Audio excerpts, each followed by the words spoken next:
Assalamualaikum warahmatullahi wabarakatuh. Selamat sore, salam sejahtera bagi kita semua. Selamat datang di acara ASHOGI seri ke-200, apa saja kutanya Himpunan Onkologi Ginekologi. ASHOGI merupakan webinar online series yang diselenggarakan oleh HOGI yang menjadi wadah diskusi, membahas, dan mendiskusikan permasalahan kasus di bidang onkologi ginekologi. Alhamdulillah, senang sekali saya Dewi Tanilasari sebagai MC pada sore hari ini yang dapat kembali ke layar Zoom Anda. Terima kasih kepada Profesor, Dokter Spesialis Onkologi Ginekologi, dan Dokter Obgyn yang ikut serta dan update ilmu di ASHOGI dari minggu ke minggunya. Baiklah, dalam 60 menit ke depan, kita akan berdiskusi mengenai topik yang sangat menarik, yaitu peran operasi pada kanker endometrium. Saat ini sudah bergabung moderator dan narasumber kita. Yang pertama dengan moderator kita pada sore hari ini yaitu Dr. Dery Edianto, spesialis obstetri ginekologi, subspesialis onkologi. Beliau merupakan konsultan onkologi ginekologi di Fakultas Kedokteran Universitas Sumatera Utara di RSUP Adam Malik Medan. Selamat sore, dokter. Sore, Assalamualaikum. Waalaikumsalam. Kemudian kita ada materi yang disampaikan oleh narasumber yang pertama, yaitu dari Dr. Bismarck Joel Laihat, spesialis obstetri ginekologi, subspesialis onkologi. Beliau merupakan konsultan onkologi ginekologi di Fakultas Kedokteran Universitas Samratulangi di RSUP Profesor Kando Manado. Selamat sore, dokter. Kemudian narasumber kita yang kedua adalah Dr. Gumilang Wiranegara, spesialis obstetri ginekologi, subspesialis onkologi. Beliau merupakan konsultan onkologi ginekologi di Rumah Sakit Otoritas Batam. Selamat sore, dokter. Selamat sore, Assalamualaikum warahmatullahi wabarakatuh. Dokter Ya. Dewita, Dokter Diri, sehat Waalaikumsalam. selalu dokter. Assalamualaikum. Kami ucapkan terima kasih waktu yang diberikan oleh moderator dan narasumber untuk ketersediaannya sore hari ini mengisi ASHOGI ke-200. Terima kasih juga kepada para partisipan yang telah setia mengikuti acara ini dari minggu ke minggunya. Kami ingatkan untuk mengakses pelataran sehat, jika ingin mengajukan pertanyaan bisa langsung menekan tombol raise hand dan mengetik pertanyaannya di fitur Q&A. Untuk acara pertama, kita akan simak bersama sambutan dan pembukaan oleh Dr. Tovan Widya Utami, spesialis obstetri ginekologi, subspesialis onkologi. Beliau merupakan konsultan onkologi ginekologi di Fakultas Kedokteran Universitas Indonesia di RSUPN Dr. Cipto Mangunkusumo, Jakarta. Beliau juga menjabat menjadi Ketua Pokja Penurunan Kanker Serviks POGI dan Sekjen HOGI. Selamat sore, dokter. Kepada Dr. Tovan dipersilahkan. Ya, baik. Terima kasih, Dr. Dewita. Bismillahirrahmanirrahim. Assalamualaikum warahmatullahi wabarakatuh. Selamat sore, Profesor, Dokter, sejawat sekalian, dimanapun berada. Di sini saya alhamdulillah berbahagia sekali kita dapat berjumpa ya di ASHOGI yang kedua di tahun 2026 ini. Tentunya saya dalam hal ini mewakili Ketua Umum HOGI kita, Dr. Brahmana, yang saat ini mohon izin berhalangan untuk menyapa Profesor Dokter sekalian di ASHOGI seri ke-200 ini ya, luar biasa ya. Dr. Dery, Dr. Bismarck ya, Dr. Gumilang, ini sudah hadir para pakar-pakarnya ya untuk membicarakan ya, kita diskusi bersama terkait dengan peran operasi pada kanker endometrium ya.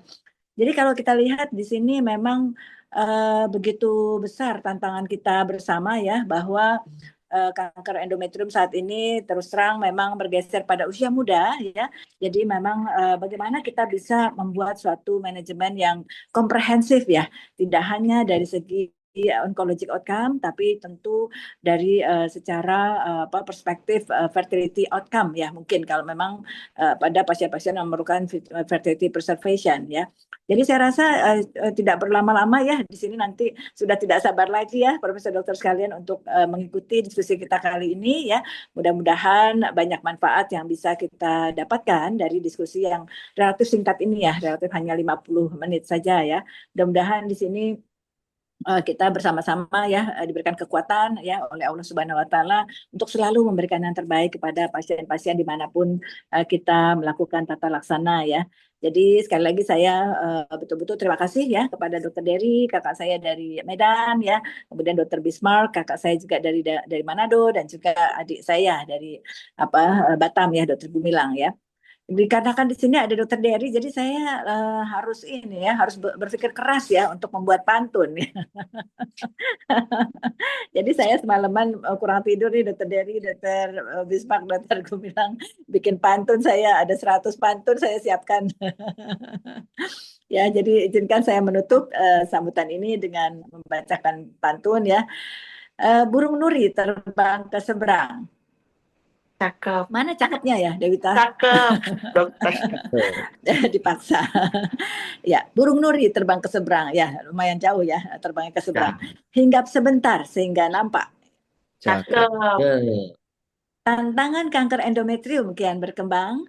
Peran Hogi krusial saat usia muda turut terdampak ya. Cakep.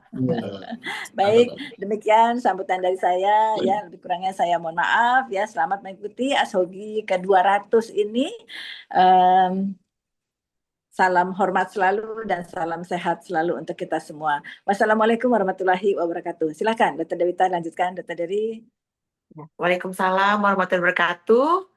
Terima kasih Dr. Tovan yang sudah berkenan untuk membuka acara Asogi pada sore hari ini. Baik, selanjutnya acara akan dilanjutkan oleh moderator kita, yaitu kepada Dr. Dery, dipersilahkan. Terima kasih, Dr. Dewita. Assalamualaikum warahmatullahi wabarakatuh. Selamat sore, guru besar, senior, sejawat sekalian yang mengikuti acara cukup banyak ini. Bulan pas kedua di 2026, yang ke-200 untuk keseluruhannya, luar biasa. Bagus, ya kita konsisten untuk mengadakan tetap diskusi untuk sejawat-sejawat kita, menambah pengetahuan, juga ya nambah poin SKP. Ya, bulan ini kita bercerita tentang bedah membedah. Minggu ini kita akan bercerita peran bedah dalam tata laksana kanker endometrium. Terima kasih. Ini udah ada kedatangan 2 ahli. Ya, kita hari ini yang berbicara ini dari pulau yang berjudul berawalan S, ya, Sulawesi dan Sumatera. Jadi dari Sulawesi yang jauh di sana, dari Manado. Selamat sore, Dr. Bismarck. Jawab saya, Dr. Bismarck Jul Lehan. Beliau ini tadi sudah disampaikan bertugas di FK Samratulangi Manado, Rumah Sakit Prof. Kandau ya. Kemudian ya yang kedua ini ya jawab kita juga Dr. Gumilang. Dr. Gumilang Wirnegara ini dari ya satu pulau sama kami, Pulau Batam. Ya juga beliau adalah SPOG subspesialis onkologi FIMS. Ya, ini adalah 2 orang pakar onkologi dari ujung-ujung Indonesia. Dan selanjutnya untuk mempersingkat waktu, saya beri kesempatan yang pertama siapa ya? Dr. Bismarck ya boleh. Dr. Bismarck atau Dr. Gumilang, terserah saja. Terserah moderator. Oke, terserah saya Cap Cicup yang jauh, kehormatan untuk Dr. Bismarck. Silakan Dr. Bismarck. Terima kasih moderator Dr. Dery. Dr. Gumilang saya duluan presentasi. Silakan dokter, silakan. Bentar. Apakah slide sudah terlihat, Dok? Ya, jelas. Ya, oke, makasih. Jadi judulnya adalah peran operasi pada kanker endometrium. Beberapa topik yang akan dibahas, definisi epidemiologi, kemudian faktor risiko, diagnosis staging, dan tata laksana bedah dan peran operasi. Sebagai pendahuluan bahwa kanker endometrium ini merupakan kanker pada wanita nomor 6 yang paling sering terdiagnosis di seluruh dunia. Tahun 2020 sudah ada 417.000 kasus baru dengan 97.000 kematian. Di negara yang low income itu lebih rendah ya, insidennya 3,2 per 100.000 wanita dibandingkan negara dengan high income country. Jadi 11,1 per 100.000 kematian. Faktor risiko terutama obesitas, inaktivitas fisik, dan usia harapan hidup yang tinggi ya. Di Indonesia ada 8.384 kasus baru dan 2.454 kematian menurut Gelobokan tahun 2022. Nah, per definisi kanker endometrium itu sebenarnya dikatakan sama saja menurut dengan kanker korpus uteri yang kita kenal ya. Ini dari Koskas et al. Tahun 2021. Jadi yang kita kenal sea corpus itu juga sebenarnya dari sea endometrium ya. Jadi kanker endometrium itu kanker yang muncul pada lapisan epitel rongga uterus, tentunya di endometrium, yang mana penyebaran pertamanya itu dia masuk ke dalam miometrium. Sedangkan kalau yang dikenal dengan sarkoma uteri itu adalah kanker yang muncul pada stroma pertamanya dan yaitu pada jaringan otot atau miometrium.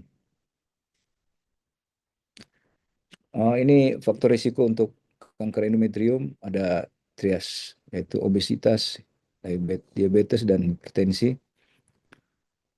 Akibat semuanya itu adalah prolong exposure dari estrogen ya. Biasanya pada wanita nulipara, kemudian early menarche atau juga menopause yang terlambat, dan mengakibatkan terjadinya unopposed estrogen atau ada juga dari terapi hormonal yang terus-menerus adanya pemberian estrogen. Ini semuanya menyebabkan kanker endometrium. Ini adalah untuk diagnostik berdasarkan IETA ya. Jadi ada membagi beberapa klasifikasi menurut IETA ya, dari USG ya, menilai bagaimana profil dari endometrium atau kanker endometrium, terutama yang dinilai adalah ketebalan dari endometrium. Jadi prediktor utama untuk kanker endometrium itu patokannya adalah ketebalan dari endometrium lebih dari 12 mm, kemudian ditemukan adanya gambaran irregular pada endometrium line, dan juga ada gambaran heterogen echogenicity, dan batas antara endometrium dan miometrium yang kurang jelas, juga adanya skor Doppler yang lebih dari 2. Ini stadium Vigo yang lama ya, tahun 2009, yang masih juga banyak dianut oleh kita. Jadi stadium Vigo untuk kanker endometrium tahun 2009 yang berlaku sampai mungkin terakhir tahun 2023.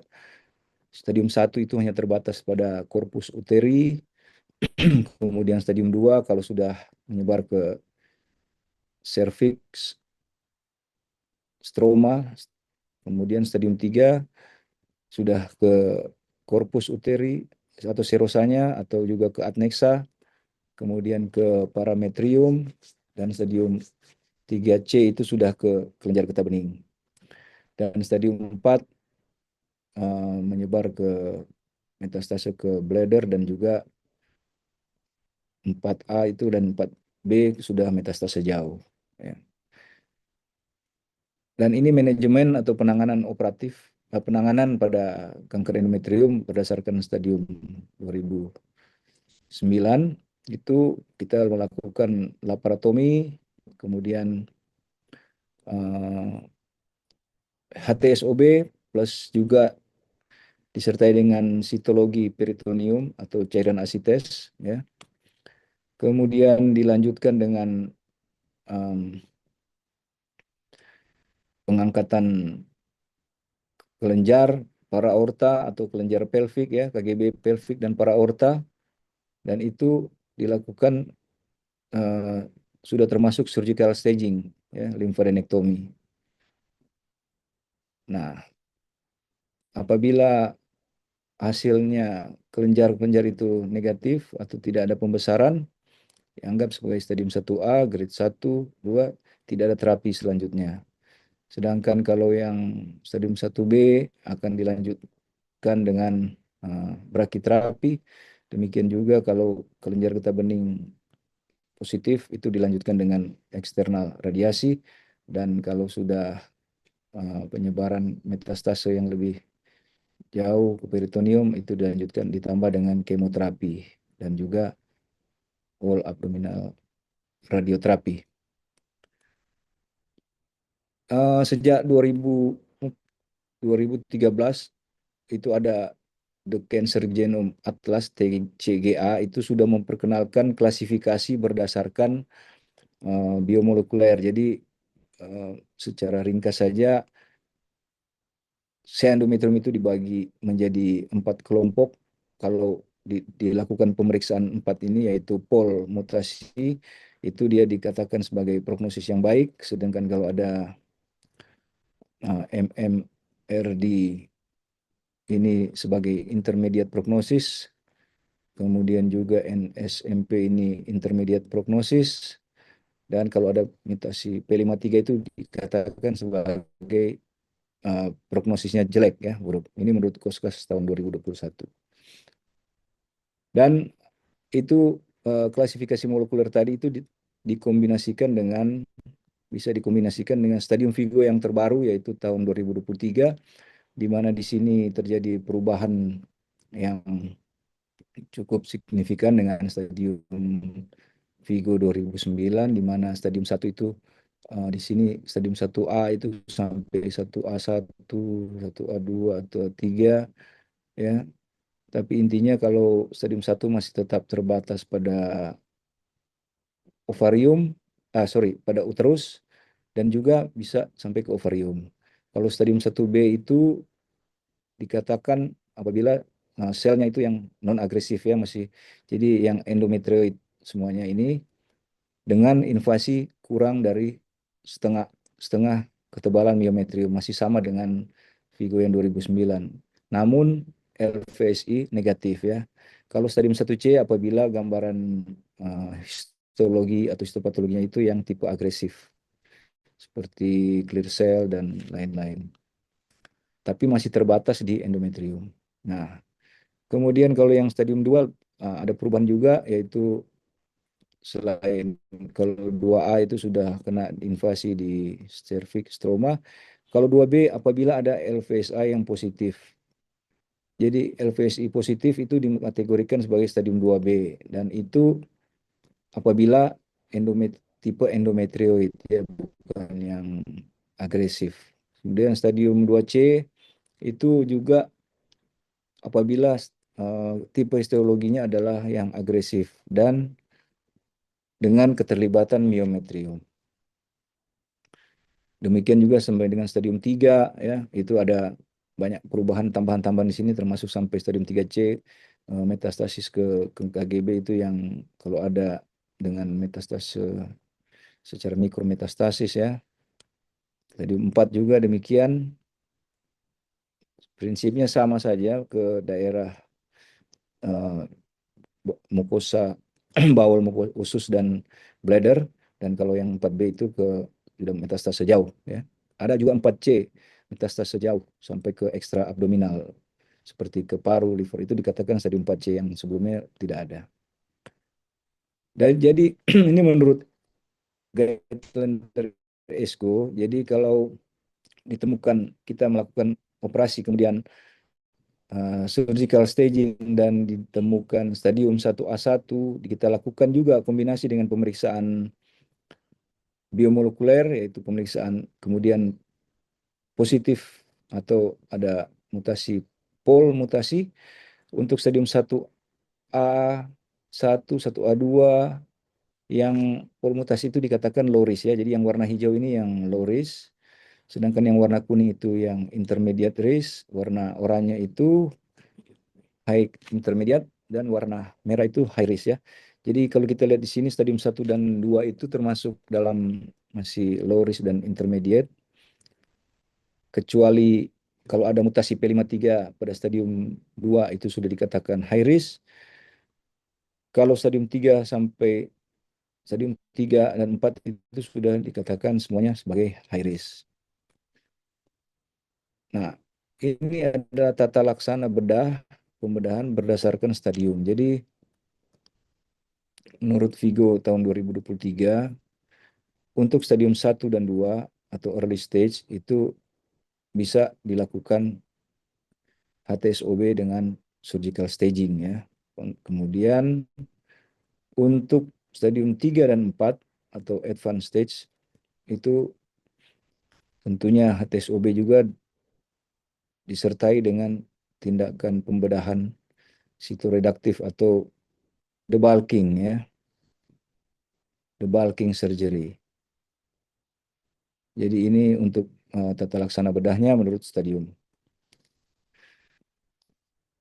Untuk tata laksana operatif endometrium berdasarkan stadium 1 dan 2 itu hysterektomi total, salving ovarectomy bilateral plus surgical staging. Apabila ada karakteristik atau histopatologi sel yang agresif bisa ditambah dengan staging itu omentektomi infrakolik pada yang seros atau undifferentiated karsinoma dan karsinosarkoma bisa ditambahkan juga dengan omentektomi. Untuk stadium 2 HTSOB disertai dengan lymph node staging yang sudah menyebar sampai ke serviks. Itu tindakan operasinya itu kalau dari ESGO menyatakan more extensive prosedur, jadi lebih luas ya prosedur operasinya. Memang tidak dikatakan radikal, tapi mirip saja dengan radikal, di mana diharapkan tercapai adanya batas bebas batas sayatan ya. Jadi untuk stadium 2. Kemudian untuk stadium 3 dan 4 tata laksananya adalah pembedahan debulking ya, operasi debulking. Jadi termasuk juga reseksi kalau ada kecurigaan kelenjar getah bening ya, yang secara makroskopik atau dalam durante operasi perabaan membesar kita angkat semuanya. Untuk yang stadium 3-4 yang tidak bisa terangkat atau unresectable stage 3 dan 4 itu kita sarankan untuk dilanjutkan dengan radiasi ya, definitif radioterapi, atau bisa juga dengan kemoterapi lebih dahulu, kemudian ada respon yang baik, kita bisa lakukan operasi di kemudian selanjutnya seperti NAC ya, pemberian neoadjuvan kemoterapi. Jadi sebagai kesimpulan, peran operasi pada kanker endometrium saat ini adalah untuk terutama mengangkat tumor utama ya dari uterus dan ovarium, yang dimana tempat penyebaran paling sering juga dari endometrium. Kemudian yang kedua adalah untuk menentukan stadium ya, karena kita juga selain HTSOB melakukan surgical staging. Dan yang ketiga adalah evaluasi kalau ada metastase di kelenjar getah bening, di omentum, dan lain-lainnya. Dan dari operasi ini juga perannya adalah bisa menentukan pengobatan lanjutan setelah operasi, apakah ada terapi adjuvan atau tidak. Ya, terima kasih. Terima kasih Dr. Bismart. Ya, itu sudah mudah-mudahan sudah memancing kita untuk membuka wawasan. Jadi ada informasi ya cukup menarik ya, sederhana tapi saya rasa sangat informatif yang menjadi mudah kita untuk menjadi guiding kita untuk tata laksana endometrium. Silakan Dr. Gumilang. Terima kasih banyak Terima waktunya, Dr. kasih. Dery. Assalamualaikum, Dokter. Waalaikumsalam Salam jumpa kembali, Dr. warahmatullahi Bismarck. Mentor saya waktu saya PPDS dulu. Sampai Dia jumpa. bikin saya jadi semangat mau masuk onko karena Dr. Bismarck. Wah, Sama Dr. Owa. ya. Luar biasa, Dokter. Baik, terima kasih, Dokter, atas waktunya. Jadi, izinkan saya sharing PowerPoint ya, Dok ya.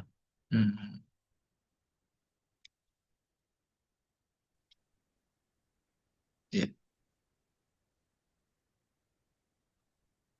Baik, ini sudah muncul ya? Belum ya, slide show ya, silakan.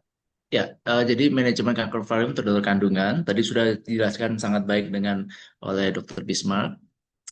Jadi kalau kita lihat gambar umumnya, jadi bahwa kanker endometrium tadi epidemiologis sudah dijelaskan oleh Dr. Bismarck ya.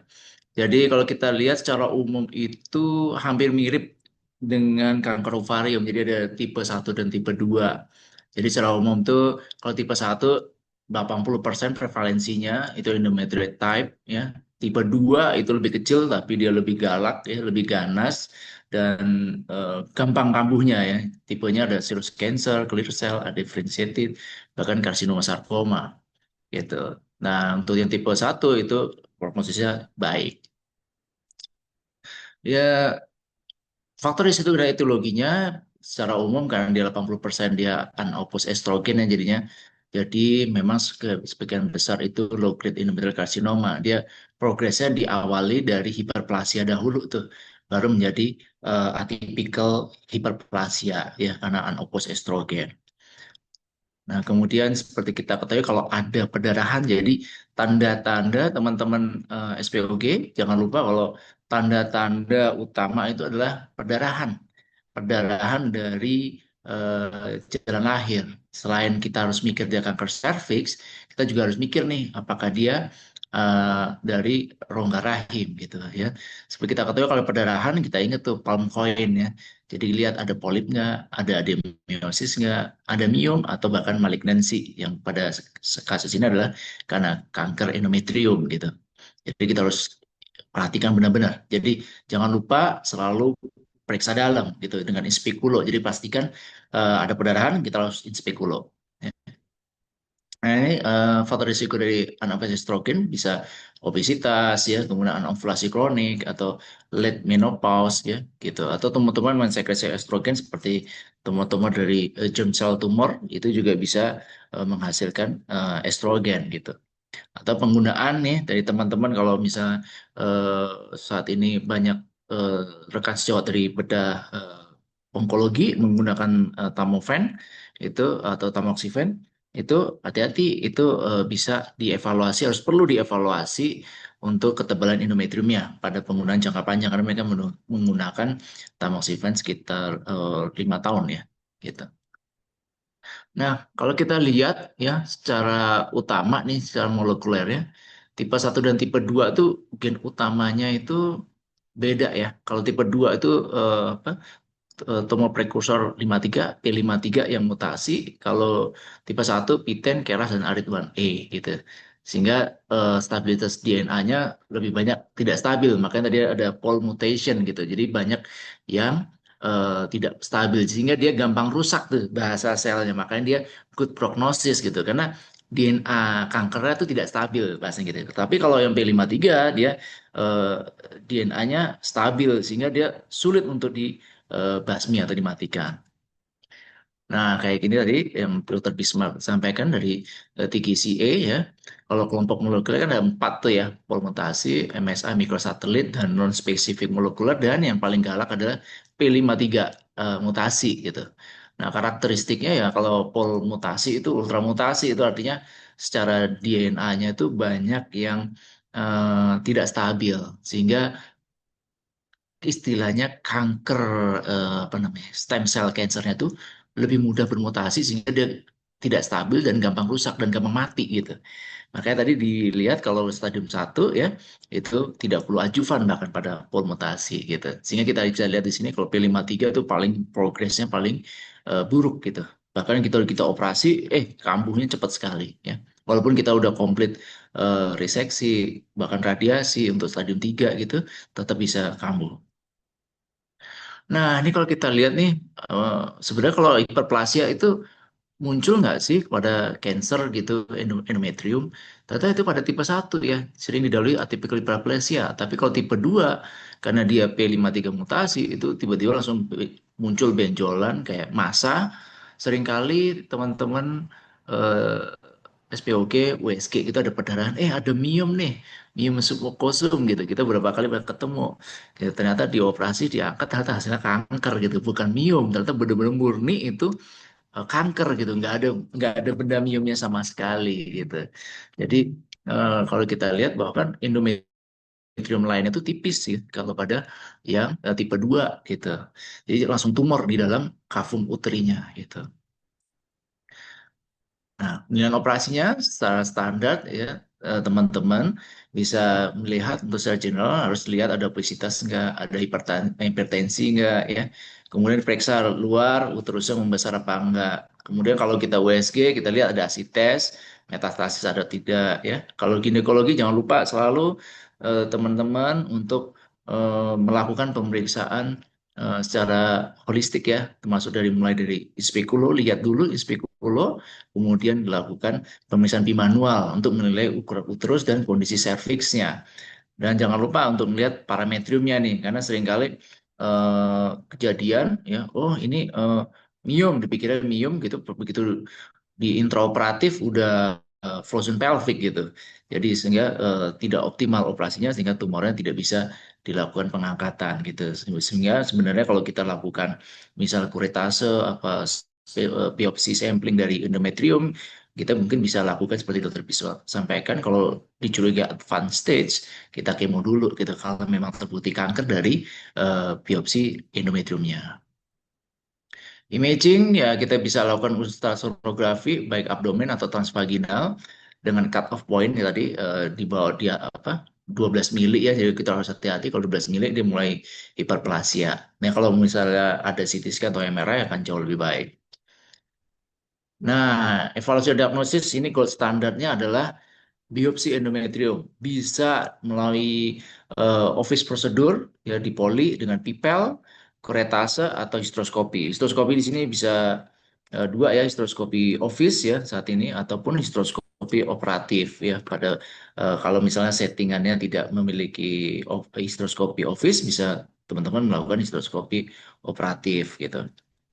Nah, untuk pipel ini sangat sederhana ya, jadi pakai eh, apa eh, eh, apa istilahnya sampel alat sampling pipel eh, ini spekulo, kemudian kita seperti kayak tindakan kuret vakum aspirasi, cuma dia kecil banget, ukurannya seperti seukuran apa isi bolpen ya, itu sudah cukup memadai. Nah, tata laksananya kalau kita lihat untuk kanker endometrium ya dari berbagai macam organisasi semuanya sama ya menyarankan biopsi endometrium.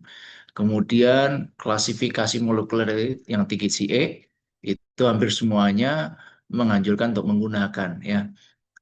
Sehingga memang kalau di Indonesia masih belum ya dok ya. Jadi kelihatannya mungkin karena terkendala dari biaya dan ketersediaan labnya yang untuk mencari IHK. Nah, seperti kita ketahui tadi, kalau kita lihat bahwa evaluasi praoperatif ya untuk si endometrium, kita harus lihat ada faktor apa kelompok risiko ya. Ada yang low risk, intermediate, high atau bahkan advance. Kalau kita lihat di sini betul golongan 1 dan 2 itu masuk ke high intermediate ya. Kalau dia di atas stadium 3 itu dia faktor risikonya high risk dan advanced metastatic. Kalau kita lihat di sini kalau yang begitu high, begitu dia apa namanya P53 itu langsung masuk minimal intermediate walaupun dia stadium 1A gitu ya. Begitu dia udah stadium 2 ya semua golongan mutasi itu termasuk intermediate. Ini akan berkaitan dengan nanti setelah pasca operasi mau dikasih apa ajuvannya gitu. Nah ini kalau kita lihat ya bahwa begitu kita sudah lakukan operasi, kita lihat nih low risk, intermediate, high risk atau high risk, intermediate, high risk itu ajuvannya apa setelah operasi gitu. Jadi kalau yang low risk itu tanpa ajuvan, jadi cukup dengan lakukan HTSOB atau hysterectomy total, saphenectomy bilateral ya. Kalau dia high intermediate itu sudah dilakukan external beam radiasi kombinasi dengan vaginal brachytherapy ya. Kalau yang high risk itu lanjut paket komplit tuh ada kemonya, kemudian sinar luar dan sinar dalam. Nah, pilihan tindakan operasi ya. Jadi sebelum untuk teman-teman spesies Ogin itu nomor 1 karena tadi secara prevalensi banyak, sebagian besar tipe 1 di mana itu prekursornya adalah endometrium hiperplasia. Jadi harus dikuasain benar nih tentang hiperplasia endometrium ya. Ini kalau kita lihat ya, ada atipik dan non atipik gitu. Jadi kalau yang dia non atipik nggak usah khawatir, itu risiko kansernya itu kurang dari 3% ya. Begitu dia atipik dia naik di atas 25%. Nah, jadi kalau kita lihat nih, kalau risiko hiperplasia non atipik itu ya kurang dari 5% 10 tahun dan biasanya akan regres spontan ya. Dan untuk hiperplasia atipik sendiri atau low grade itu bisa tetapi konservatif. Jadi kita lihat ya. Jadi kalau kita ketemu nih hiperplasia atipik itu gimana? Kalau dia idealnya adalah dilakukan histerektomi total ya, sama salpingoverektomi bilateral dan pilihannya memang laparoskopik. Tapi kalau misalkan dia masih apa namanya sudah punya anak nih premenopause, nah gimana kita perlu pertahankan apa enggak itu benar-benar diedukasi ya gitu. Tapi yang pasti kalau memang pasien masih muda, udah punya anak, cukup anak gitu ya, kita mau lakukan histerektomi total, itu salpingnya harus diangkat, sehingga akan mengurangi resiko kejadian kanker ovarium gitu. Nah, gimana dok kalau misalkan dia pasiennya pengen punya anak nih? Maka first line-nya adalah dilakukan pemasangan levonorgestrel intrauterine device ya. Jadi seperti apa alat KB kontrasepsi intrauterine yang pakai hormon LNG gitu. Nanti kita lihat nih. Jadi kalau kita ketemu endometrium hiperplasia, kita bisa nih kalau mau konservatif kita pasang LNG atau oral progestogen. Nanti dilihat eh, diulang lagi nih. Kalau misalnya awalnya dia atipik ya, maka kita ulang lagi nih biopsi endometrium dalam 3 bulan. Tapi kalau dia hanya endometrium hiperplasia itu dalam bulan ke-6. Nah, idealnya sih sebenarnya dilakukan histeroskopi ya. Jadi untuk menilai dari kondisi membran basalnya seperti apa dibandingkan before and after gitu. Nah, nanti hasilnya kita lihat kalau misalnya dia pasiennya tidak memerlukan punya anak, tidak perlu konservatif ya kita lakukan HTSOB ya. Nah, nanti hasilnya lihat nih kalau kita lihat berikan LNG atau oral progestogen, dia bisa regress ya, normal, persisten atau progress ya. Kalau dia regression ya kita bisa berikan LNG sampai 5 tahun tuh.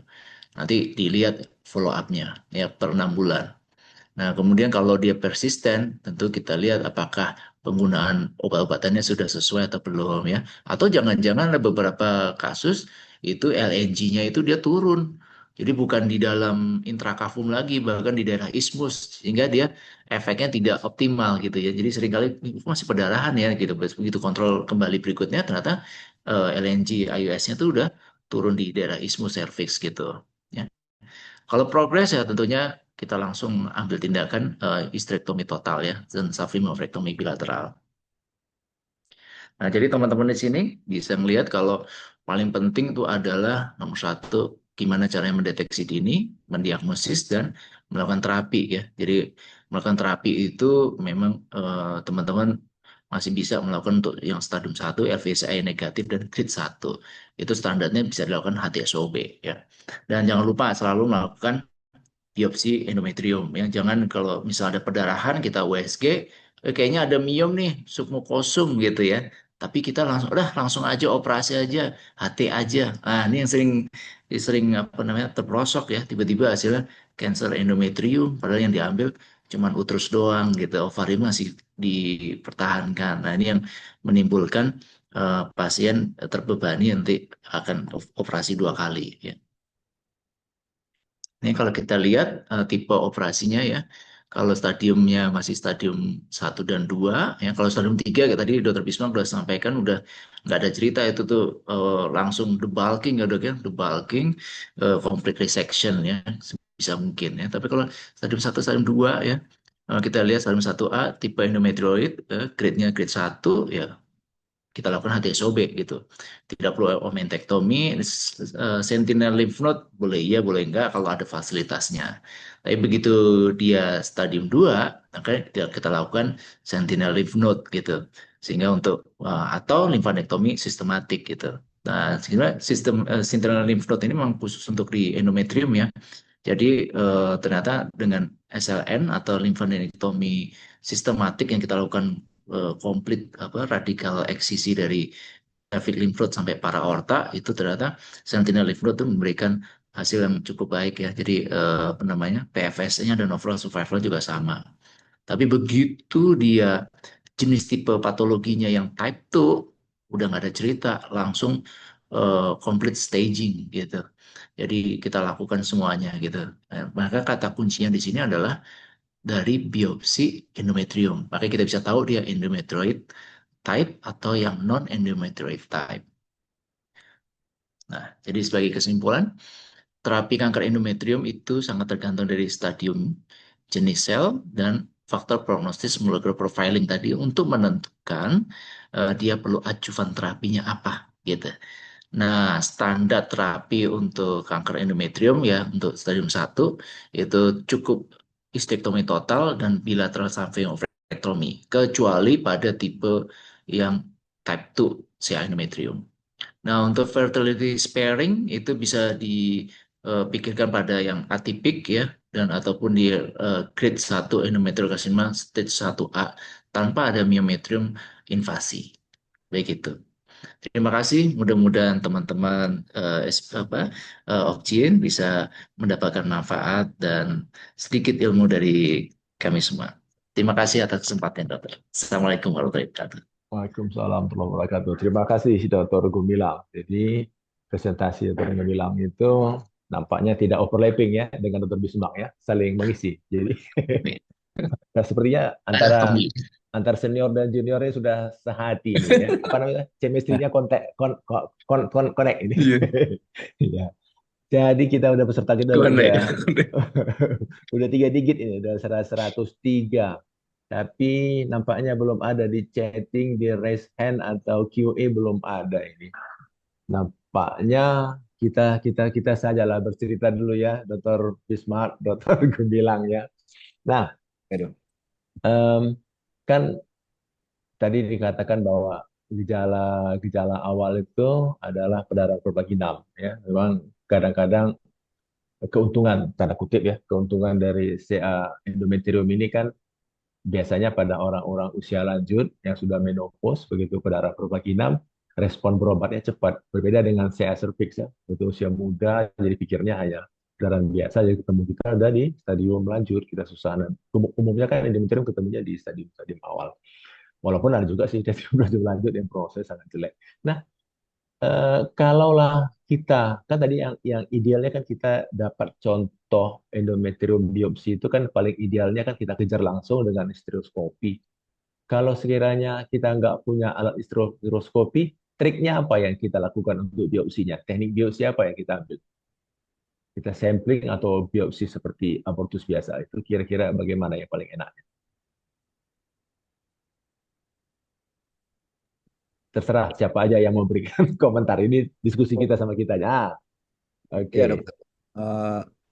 Seperti kami di sini juga, memang kalau histeroskopi itu sebenarnya standarnya kita supaya lebih terarah ya dengan histeroskopi. Tapi kalau tidak ada histeroskopi, kita di sini melakukan kuretase endometrium saja dengan didahului ada dilatasi, kemudian dilanjutkan dengan kuretase secara kuretase bertingkat ya. Jadi mulai dari endoservix kemudian endometriumnya kita ambil seluruh jaringannya. Jadi sekalian juga selain untuk diagnostik itu juga untuk terapi tentunya. Kalau kita sih seperti itu, Dokter. Ya, terima kasih Dr. Bismarck. Jadi kalau histeroskopi itu kan jadi targeted dia ya, targeted biopsi lebih enak ya. Jadi kalau tidak kita ambil semuanya 2 in 1 dia ya. Jadi diagnostik sekalian terapeutik kalau yang dia bukan cancer. Dokter bilang ada mau tambah sebelum kita jawab, ada Q&A ada satu nih. Ya, Dokter. Jadi benar yang disampaikan Dokter Bismarck, memang idealnya histeroskopi ya. Alat udah makin murah ya kan, udah makin sederhana. Cuma kalau kita bicara CKN memang agak tricky banget. Ya, jadi, tapi ya sudahlah yang mau ngomong gimana ya, negara kita memang lagi susah ya Jadi memang paling mudah sebenarnya pipel ya. Jadi pipel itu dia sebenarnya memang disposable ya Dok ya. Disposable itu spesimennya dikit banget, kecil banget, itu mungkin sekitar kurang dari 1 cc ya dapatnya ya, mungkin 1 sampai 3 cc kalau kita beberapa kali ambil pipel ya. Tapi kalau misalkan kuret pun kadang-kadang kita bisa tuh dok pakai sendok kuret yang paling kecil ya kan, kita masukin pelan-pelan kita kuret, bahkan mungkin mau tambahin apa namanya cervical block gitu pakai lidocaine, itu saya pikir juga udah cukup, sehingga pasien juga merasa nyaman dan mudah, dan biaya juga tidak terlalu besar ya gitu. Tapi memang kalau ideal memang dilatasi kuretase supaya kita mendapatkan sampel yang lebih banyak. Kadang-kadang juga memang PPL itu tidak apa ya istilahnya ya, sensitivitasnya juga apa namanya ya 80% lah. Kadang-kadang ada bagian yang dia tidak terambil gitu. Gitu dokter. Apalagi terutama pada kasus di mana yang type 2 kita lihat bahwa dia tidak ada penebalan dinding rahim gitu. Ya. Jadi bisa saja nggak keambil tuh tumornya gitu. Malah yang kita dapat malah apa namanya bukan atropik endometrium gitu. Padahal itu ada tumor di situ gitu. Ya mungkin nyempil di bagian dekat fundus kornu gitu. Ya. Nah, itulah apa namanya? Kelemahan. Pentingnya tadi histeroskopi sebenarnya gitu. Ya, tapi ya nggak apa-apa sih, karena kan itu pun juga 10-20% case ya. Jadi 80% pasti insya Allah kena lah gitu. Oke, makasih untuk bilangnya. Kadang-kadang selamanya tak bisa kita ideal ya. Jadi kata pepatah, kalau tak ada rotan apapun jadilah. Walaupun kita harus sadar, kita sampaikan ke pasien bahwa ini tidak ideal ya. Nah, ini ada pertanyaan menarik ini. Saya tanya tentang tibolon. Dulu waktu saya PPDS itu tibolon itu lagi booming sekali tuh. Tibolon. Nampaknya sekarang udah out of date dia. Ada yang bisa ngasih komentar tentang tibolon ini? Silakan. Mungkin dokter Bismarck ini ya, kita yang Ya, sama-sama dari zaman dahulu. Dulu kita waktu PDS kan, wah ini booming sekali nih tibolon ini. Silakan ya, Dr. Bisma. ya memang tibolon dulu eh, manfaatnya untuk meredakan efek dari menopause ya, karena itu, namun karena dia itu kalau tidak salah merupakan estrogen yang sintetik ya, dan itu tentu penggunaan secara terus-menerus itu ya sesuai pertanyaan ini bisa saja memicu terjadinya estrogen terapi. Ya, terima kasih Dr. Bisma. Sekarang kita sudah bukan mulai ya. Kayaknya seperti kita nggak pakai lagi ya. Ya, ya dokter Iya, iya. Gumilang pernah dengar cerita tibolon? Oh, Pernah lah udah ya. nggak ketemu dok, nggak ketemu, belum ada pengalaman, nggak pernah Sejarah pernah. itu ya, sejarah. Itu Jadi kayaknya steroid ya dok ya, ya, steroid nih ya. jadi beda ya, beda orang yang rambutnya udah agak berkilat sama yang masih hitam. Iya, Oke, jadi kita gila sih. mungkin ya, sejawat kita yang anemosis itu ya, jadi tibolon kita mungkin tidak gunakan lagi karena kita biopsi, jadi kita putuskan dia itu CA atau bukan CA ya. Kalau memang ya, kalau yang dia CA ya diterik sebagai CA endometrium. Kemudian, nah, Dr. Unedo ini, ayo Dr. Unedo ini pasti secara bisnis nih, ya. Apakah diperiksa 44 pol mutasi atau tidak nih? Bagaimana ini? Ya, betul ya. Sebenarnya kalau kita periksa 44 kalau nggak salah hampir 10 juta itu ya. Ayo, silakan. Siapa yang punya jam terbang Ya, tinggi dok. dengan pemeriksaan boleh apa biomolekuler? Silakan. Ya, Mungkin Dr. bilang semangat atau Dr. Bismarck? Saya saya belum terus belum terang ini punya pengalaman dok untuk Dr. pemeriksaan. Bismarck ya. Saya Ya, belum kalau di pernah daerah mungkin kita agak ya, di berpikir daerah ya. kan Kalau nggak salah biayanya sekitar 10 juta atau kalau 44. harus dikirim ke Jakarta mungkin, tapi belum ada juga pasien yang dilakukan pemeriksaan. Tapi kalau idealnya mungkin keempatnya ya harus Ya.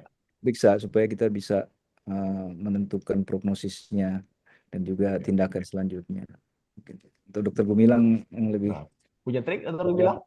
ya, ya, Wah, itu dok, jadi memang saya pun juga baru satu dok yang bisa diperiksa. Itu pun gara-gara pasien punya insurance gitu.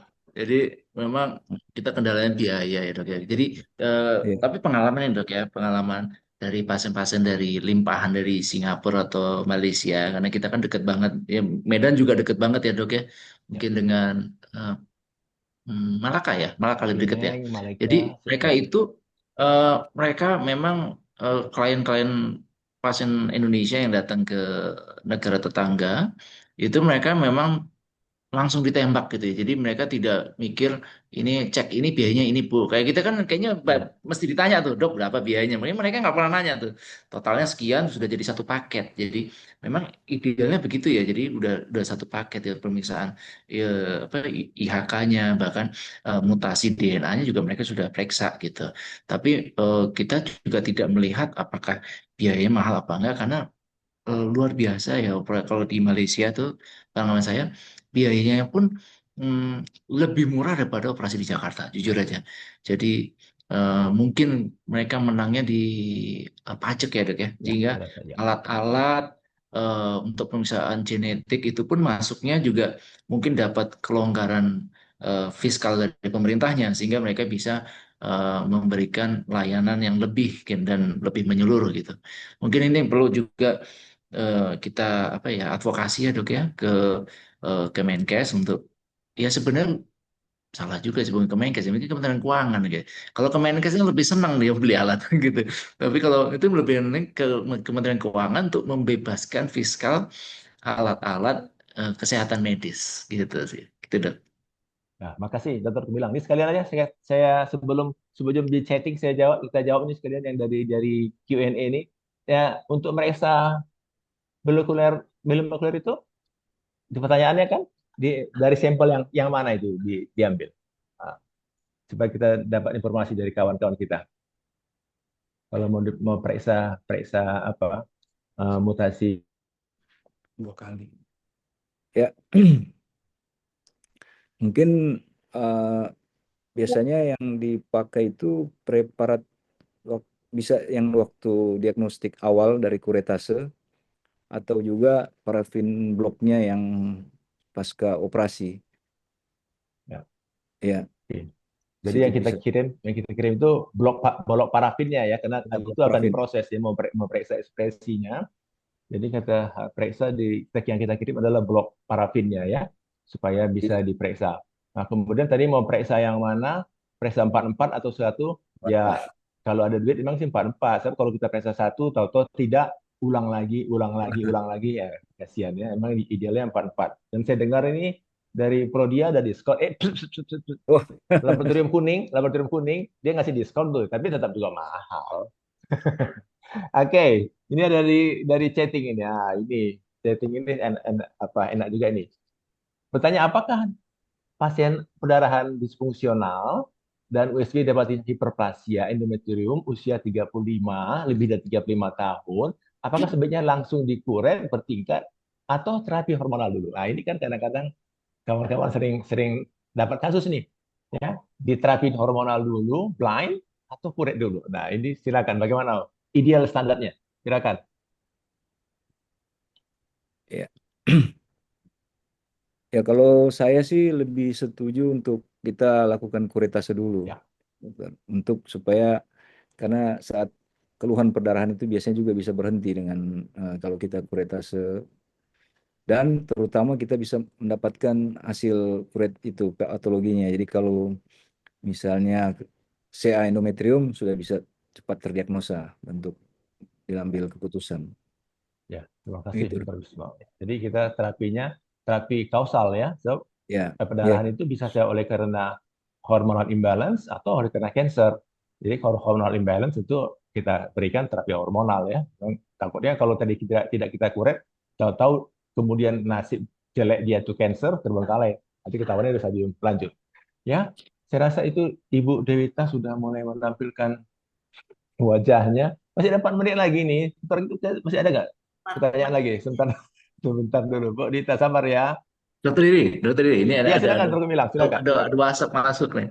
Jadi ada pertanyaan gimana kalau misalkan kita operasi gitu ya, kan banyak nih di daerah yang kita lakukan histerotomi subtotal gitu ya, Ya, subtotal ternyata ketemu si endometrium gitu. Nah, ya, what next dok gitu? ya. Gimana dokter Bismar? Apakah operasi lagi gitu ya atau bagaimana? ya. Kalau jadi saya endometrium ya, tapi Iya saya si Ya, punya endometrium dok. di subtotal. Subtotal. Ya. kita dapat hadiah cervix-nya. Ya. Em, memang itu juga kan standarnya kita lakukan surgical staging ya. Jadi Ya. itu boleh dikatakan tidak sesuai standar kan. Ya, ya. Kalau mau ideal ya kita lakukan Coba ulang. operasi lagi Ya, setuju. untuk lebih lengkap tuh. Ya. Sosial juga dan komunikasi ini kita harus kuat betul-betul ya. Ya. Kalau operasi lagi nanti saat dianggap menyalahkan atau apa kepada yang operasi sebelumnya, kadang-kadang seperti itu. Persis. Nah, Ah, persis. iya. Ya, Jadi harus caranya itu yang perlu Iya, diperhatikan ya. Ya. timbangkan juga, Dok. Ya. Ya. Memang kita harapkan kawan-kawan SPOG tadi seperti pertanyaan dari sejawat kita ini ada perdarahan disfungsional diapakan? Memang idealnya biopsi dulu sehingga kalau dia endometrial cancer jangan di subtotal, dia langsung di total supaya terapinya lebih adekuat. Saya minggu lalu tuh dapat hadiah itu subtotal yang ngangkat cervixnya ya enak-enak susah lah ya kan kita harus ambil dari retro ya takut blasterom kayak gitu. Ternyata di puncak sayatan uterusnya ya, masih ada sisa massa tumor. Untung bisa kita angkat. Oke, nampaknya ini kita sudah di 2 menit lagi. Kita bisa lah 2 menit lagi. Pertanyaan itu nggak ada. Ada satu lagi. Di Q&A ada apa ini ya yang keempat apa pertanyaannya? Apakah percaya dari sampel biopsi awal dan terbukti? Oh, ya, pemeriksa. Ya, ada pertanyaan ini ya. Apakah memang kita kirim periksa biomolekuler itu memang kena cancer? Ya, kena cancer. Baru kita mau cerita ini low risk atau high risk. Artinya berhubungan dengan adjuvan ya itu Dr. Bisma-nya Dr. Gemilang ya. Jadi memang sudah di ACA. Kemudian kita kirim pemeriksaan blok parafinnya untuk pemeriksaan biomolekuler untuk menentukan dia perlu diajukan atau tidak. Jadi kita kirim itu adalah yang sudah confirm PA adalah cancer. Ya, nggak apa saya potong aja ya, Dokter Isma karena hampir waktu sudah di ujung waktu. Jadi mungkin kalau kita bisa sedikit singkatkan saja, insiden kanker endometrium ini akhir-akhir ini meningkat ya karena berpotensi meningkat karena ya gaya hidup ya. Usia harapan hidup makin panjang, kemudian pola hidup, ya obesitas itu semakin banyak. Kemudian harus diingat, tadi ada dikatakan bahwa USG itu tanpa endometrium yang mendebal, tapi ingat, ada tipe 2 yang endometriumnya itu tidak mendebal. Itu Minimal, ya. perangainya sangat berlawanan dengan tipe 1. Dia tidak infertil, tidak tebal, dan malah sayang, prognosinya malah lebih jelek. Ya, oke. Jadi prinsip terapinya ada seperti tadi ya. Tolong jangan di subtotal, tolong diangkat total dan BSO. Kemudian di akhir tentu ini Dr. Tovan mancing-mancing, masa saya nggak mancing juga. Sambal belacan, sambal terasi, dicampur dengan kuah santan. Kanker endometrium perlu dioperasi. Tah BSO ya, sebagai bagian dari upaya pengobatan. Saya rasa demikian. Saya kembalikan ke Dr. Dewita. Terima kasih. Mohon maaf atas segala kekurangan dan kelemahan dalam acara kita ini. Terima kasih. Assalamualaikum warahmatullahi wabarakatuh. Waalaikumsalam. Waalaikumsalam warahmatullahi wabarakatuh. Baik, terima kasih kepada moderator kita, Dr. Dery, dan narasumber kita, Dr. Bismarck dan Dr. Gumilang, untuk pemaparan yang sangat detail dan berguna mengenai peran operasi pada kanker endometrium. Semoga diskusi kita sore hari ini dapat bermanfaat dalam penanganan pasien kita sehari-hari. Tidak terasa saat ini kita berada di akhir rangkaian Hasogi seri ke-200. Terima kasih kami sampaikan kepada para guru besar, dokter subspesialis onkologi ginekologi, dan dokter-dokter obgyn yang ikut serta dalam acara sore hari ini. Saya ingin mengingatkan untuk para peserta agar menyelesaikan pembelajaran di akun Pelataran Sehat yang ditunggu hingga hari Jumat. Bagi yang terlewat atau ingin menyimak kembali, maka Hasogi seri kali ini dapat diakses di akun YouTube Academy. Izin kami mengingatkan untuk ikut serta dalam Hasogi seri ke-201 minggu depan, karena akan mengupas topik yang tak kalah menarik, yaitu mengenai peran operasi pada kanker ovarium. Akhir kata, mewakili panitia, kami mohon maaf yang sebesar-besarnya jika ada kekurangan selama berlangsungnya Hasogi seri kali ini. Saya tutup pertemuan kali ini. Terima kasih. Wassalamualaikum warahmatullahi wabarakatuh. Terima kasih dokter. Assalamualaikum warahmatullahi Terima kasih. wabarakatuh. Salam wabarakatuh. Terima kasih Bisnis Dr. ya. Dewi. Waalaikumsalam warahmatullahi wabarakatuh. Terima kasih Dr. Isma, Dr. Nila.